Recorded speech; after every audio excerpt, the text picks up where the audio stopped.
आमच्या आजोबाच्या म्हणण्यानुसार सांधेदुखीवरचा एवढा जबरदस्त फायदा मी पहिला लहानपणी भावनो तर तुम्हाला सुद्धा मी सांगतो. मी सुद्धा अनेकांना हा उपाय दिला होता. त्यांना अक्षरशः सांधेदुखी कमी झाली भावांनो. एवढा पॉवरफुल याचा इलाज आहे. सांधेदुखी ही कुणालाही होऊ शकते. आजकाल जिकडं पाहावं तिकडं सांधेदुखीचे रोगी दिसतातच. कमी वयात सांधेदुखी व्हायला लागली आहे. ते आता सांधेदुखी होते कशानं ह्या मुद्दा वेगळा आहे. पण आज मी तुम्हाला अशी एक गावरान वनस्पती सांगणार आहोत. या वनस्पतीचा आम्ही लहानपणी आमचे आजोबा आयुर्वेद तज्ज्ञ होते. त्यांनी या वनस्पतीचा उपयोग अनेकांना दिला. सांधेदुखीवर कसं कसं करायचं संपूर्ण काही सांगतो. आणि तुमची सांधेदुखी या उपायाने गेली किंवा नाही गेली तुम्ही खाली कमेंटमध्ये नक्की सांगा. हा व्हिडिओ संपूर्ण पाहून झाल्यावर. पण आता तुम्ही या व्हिडिओला एक लाईक करा. कमेंट लागेल तर शेवट करा व्हिडिओ पाहून झाल्यावर.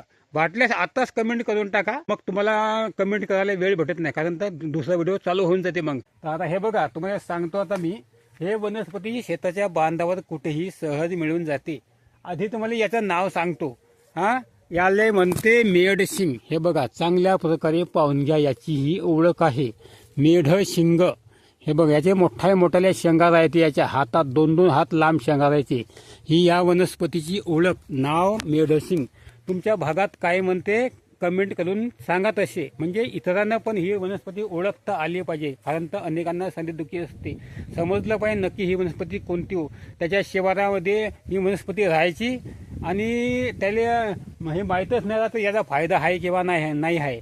तर त्या लोकांना ओळखता आलं पाहिजे. म्हणून तुम्ही तुमच्या भागात काय म्हणते आले तसे लिहा कमेंटमध्ये. आता मी तुम्हाला याचा फायदा सांगतो. सांधेदुखीवर याचा फायदा आहे. तसे याचे लई फायदे आहे भावांनो. आमच्या आजोबाच्या म्हणण्यानुसार. पण सांधेदुखीवरचा एवढा जबरदस्त फायदा मी पहिला लहानपणी भावनो तर तुम्हाला सुद्धा मी सांगतो. मी सुद्धा अनेकांना हा उपाय दिला होता. त्यांना अक्षरशः सांधेदुखी कमी झाली भावांनो. एवढा पॉवरफुल याचा इलाज आहे.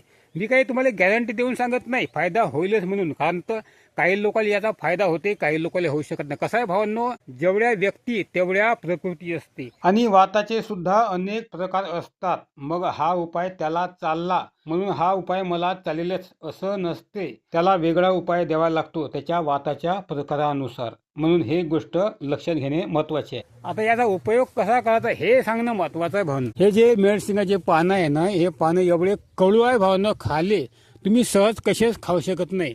तर खासाठी एक नियम आहे. त्या नियमानं तुम्ही खाल्ले तर कदाचित तुम्ही हे पानं खाऊ शकता. आता हे बघा, हे पानं हे असे आपण असे काढून घ्यायचे. एवढे पानं काढून घ्यायचे. शेरभर तांदूळ घ्यायचे. तांदूळ चांगले धुवून टाकायचे. पानं घेऊन त्यामध्ये टाकून द्यायचे. शेरभर तांदूळ आणि हे असले थोडेसे पानं घ्यायचे. आपण मूठभर नाही खायचे, थोडेच घ्यायचे पानं. आणि तो भात आपण रोज खात जायचा. 10-15 दिवस तो आपण भात खाल्ला, यानं तुमची सांधेदुखी कमी होऊ शकते भावांनो. काही लोकांची कमी झाली आहे म्हणून मी तुम्हाला सांगत आहे. बघा, याचा असा फायदा आहे भावांनो. तसे याचे बाकीचे लई फायदे आहे. तुम्हाला याचे बाकीचे फायदे पाहायचे आहे का तसे खाली कमेंटमध्ये नक्की लिहा. आणि या वनस्पतीपासून तुम्हाला फायदा झाला का नाही झाला हे सुद्धा खाली कमेंटमध्ये नक्की सांगा. इतरांना पण समजलं पाहिजे का ही वनस्पती कशी आहे. चला भावांनो, आवडल्यास लाईक कमेंट करा आणि चॅनल अवश्य सबस्क्राईब करून ठेवा. नमस्कार.